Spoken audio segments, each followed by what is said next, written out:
Sinh tồn tự nhiên review, hãy đăng ký và theo dõi chúng tôi. Đây là động lực to lớn để chúng tôi tạo ra những video thật ý nghĩa gửi đến người xem. Chân thành cảm ơn. Hôm nay, nhiếp ảnh gia không đến nhà Sakina vào buổi sáng như mọi khi. Mãi đến khi trời tối, anh mới xuất hiện trước căn nhà nhỏ. Đây không phải là một buổi tối bình thường. Bởi chỉ vài giờ nữa, khi trời vừa sáng, Sakina sẽ rời khỏi các con để bắt đầu hành trình đến Karbala, chuyến đi mà cô đã mong đợi từ rất lâu. Vừa gặp Sakina, nhiếp ảnh gia nói: tối nay tôi đến để chào tạm biệt cô. Tôi nghĩ ngày mai cô sẽ đi Karbala, nên muốn đưa Zoya và Rachel đến gặp cô trước khi lên đường. Nhưng Karim không đồng ý. Nghe đến tên hai con gái, ánh mắt Sakina lập tức trầm xuống. Mà là cô không thể gặp đầy đủ các con để nói lời tạm biệt. Nhiếp ảnh gia tiếp tục nói: cửa khẩu Salamchơ vừa bị tấn công, khiến khoảng 300 người bị thương. Nhiều nơi vẫn còn bất ổn lắm. Thông tin ấy khiến mọi người không khỏi lo lắng. Ngày mai Sakina sẽ phải đi qua một hành trình dài, trong khi tình hình ở một số khu vực vẫn chưa thật sự an toàn. Nhưng kế hoạch đã được chuẩn bị. Sakina hiểu rằng đây có thể là cơ hội hiếm hoi để cô đặt chân đến Karbala. Cô nói: sáng mai chúng tôi sẽ khởi hành. Trước khi đi, chúng tôi phải quay một đoạn video để khi đăng lên sẽ không gặp vấn đề gì. Dù đang lo cho chuyến đi, Sakina vẫn liên tục nhìn ra phía khu vườn. Cô nói: tôi rất lo đàn cừu sẽ đi vào và ăn hết những cây dùng làm chổi. Khu vườn ấy là thành quả của biết bao ngày Sakina tưới nước, nhổ cỏ và bảo vệ từng gốc cây. Cô chỉ rời nhà vài ngày, nhưng vẫn sợ khi quay lại, mọi thứ mình dày công chăm sóc đã bị phá hỏng. Sau đó, Sakina quay sang cô gái hàng xóm. Cô gái ngoan, lát nữa mang con cá lại đây giúp tôi nhé. Tôi muốn nướng cá cho bữa tối. Đó là con cá Sakina từng bắt được trong chuyến ra sông cùng nhiếp ảnh gia. Cô đã giữ lại để dành cho một dịp thích hợp. Và tối nay, trước khi rời nhà, Sakina muốn dùng nó chuẩn bị một bữa ăn ấm áp cho mọi người. Sau đó, cô bước ra ngoài sân. Phần bột làm bánh đã được chuẩn bị từ trước. Sakina xếp những khúc củi nhỏ vào bếp rồi châm lửa. Ngọn lửa ban đầu còn yếu, chập chờn giữa những cành cây khô. Cô thêm củi cho đến khi lửa cháy đều. Khi mặt bếp đã đủ nóng, Sakina lấy từng phần bột, dùng tay dàn thành những miếng bánh tròn trên chảo nóng.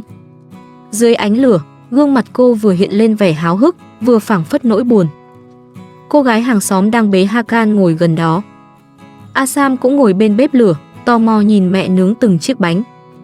Dù thời tiết ban ngày rất nóng, khi đêm xuống, hơi ấm từ bếp lửa vẫn khiến khung cảnh trở nên dễ chịu hơn. Trong khoảnh khắc ấy, căn nhà nhỏ trở nên vô cùng bình yên.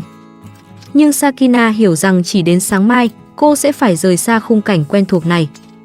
Một lúc sau, Sakina nhờ cô gái hàng xóm: mang con cá ra đây giúp tôi nhé.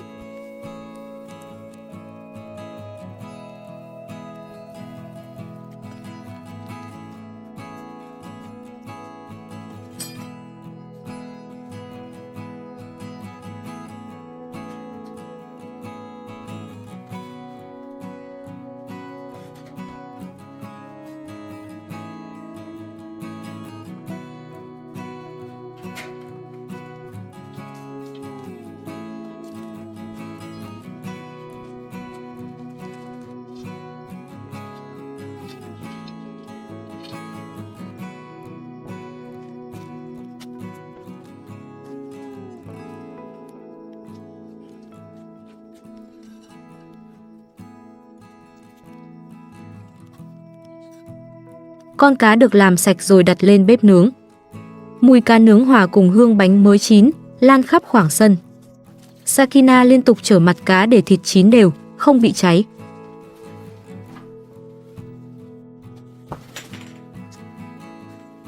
Khi thức ăn đã được chuẩn bị xong, mọi người cùng nhau ngồi xuống dùng bữa tối. Sakina nhìn những người bên cạnh rồi nói: tôi rất háo hức về chuyến đi Karbala. Sau đó, cô gọi các con: đi ăn cơm nào. Cho Hakan uống thêm một chút nước nhé. Cô nhìn cô gái hàng xóm đang chăm sóc Hakan rồi nói: cô bé này trông bọn trẻ rất chu đáo. Sakina biết mình đã may mắn khi có một người hàng xóm sẵn lòng giúp đỡ. Những lúc cô phải ra ngoài làm việc, đi lấy củi hoặc giải quyết công việc trong thành phố, cô gái ấy đã nhiều lần giúp chăm sóc bọn trẻ. Sự giúp đỡ có thể rất nhỏ đối với người khác, nhưng lại vô cùng quý giá với một người mẹ phải một mình lo cho nhiều đứa con như Sakina. Sakina nói, trời nóng quá. Mọi người uống một chút trà đi, sau đó chúng ta sẽ dọn bàn. Sau bữa ăn, Sakina không nghỉ ngơi. Cô lại bước ra ngoài kiểm tra khu vườn một lần nữa. Trước khi đi, cô dặn cô gái hàng xóm, nhớ giúp tôi trông nom khu vườn thật cẩn thận nhé. Mỗi góc nhỏ trong sân đều có một việc khiến Sakina phải lo.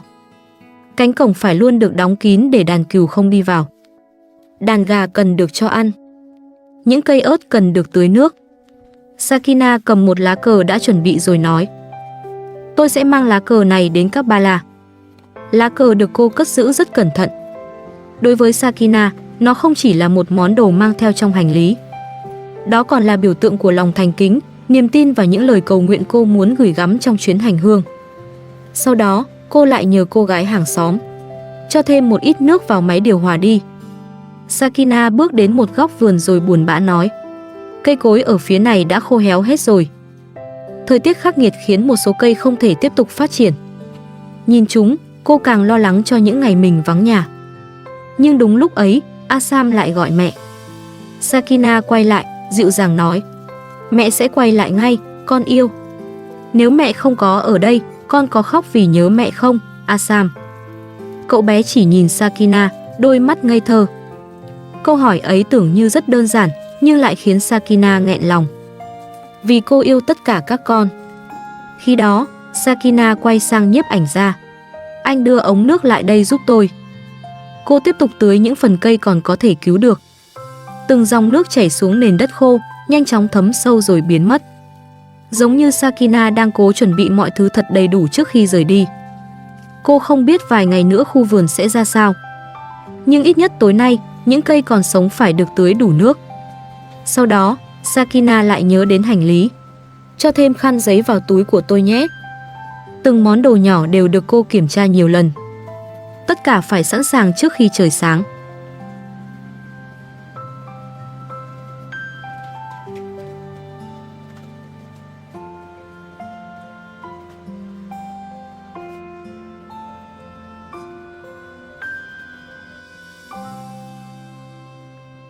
Nhiếp ảnh gia nhìn cô liên tục đi lại giữa căn nhà, khu vườn và những túi hành lý rồi hỏi, hãy nói cho tôi biết cô có cần giúp gì không?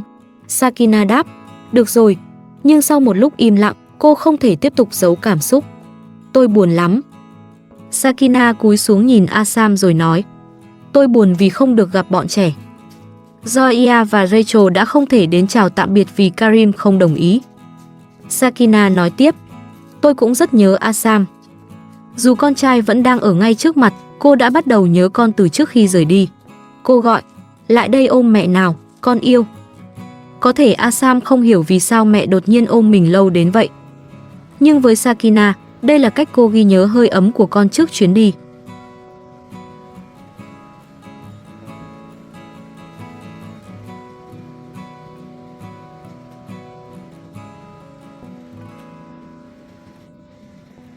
Asam bắt đầu khóc. Đừng khóc nữa, con yêu. Con phải ngủ rồi. Đến giờ đi ngủ rồi. Sakina tiếp tục dỗ. Tắt đèn đi. Cô nhớ mình cần uống thuốc trước khi ngủ nên nhờ cô gái hàng xóm. Mang thuốc của tôi lại đây giúp tôi. Viên thuốc có màu xanh lam sáng. Sakina nhìn đồng hồ rồi nói, bây giờ đã 10 giờ tối rồi. Thời gian trôi nhanh hơn cô tưởng. Sakina dặn cô gái hàng xóm, đến nằm ngủ bên cạnh Asam đi. Sau đó, Sakina nói, ngày mai Ali sẽ đến đón bọn trẻ về nhà anh ấy. Đó là phương án đã được mọi người sắp xếp. Ali sẽ chăm sóc Hakan và Asam trong thời gian Sakina vắng nhà. Bà Yuda cũng có thể giúp trông nom hai đứa trẻ. Dù giữa Ali và Parisa vẫn thường xuyên xảy ra mâu thuẫn, Sakina biết Ali luôn quan tâm đến Hakan. Đêm ấy, mọi thứ trong căn nhà dần trở nên yên tĩnh. Mọi thứ dường như đã sẵn sàng. Cô sẽ đi đến nơi mình hằng mong ước. Sẽ cầu nguyện tại thánh địa. Sẽ mang theo những lời chúc của khán giả và hy vọng có thể quay lại hình ảnh của chuyến hành hương.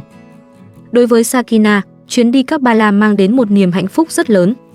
Nhưng cũng đi cùng một nỗi buồn không dễ nói thành lời. Bởi đằng sau mỗi bước chân hướng về thánh địa sẽ là một nỗi nhớ. Thứ quan trọng nhất cô mang đến Karbala có lẽ chính là tình yêu của một người mẹ. Một tình yêu đủ lớn để cô cầu xin bình an không phải cho bản thân, mà cho từng đứa con đang ở lại phía sau.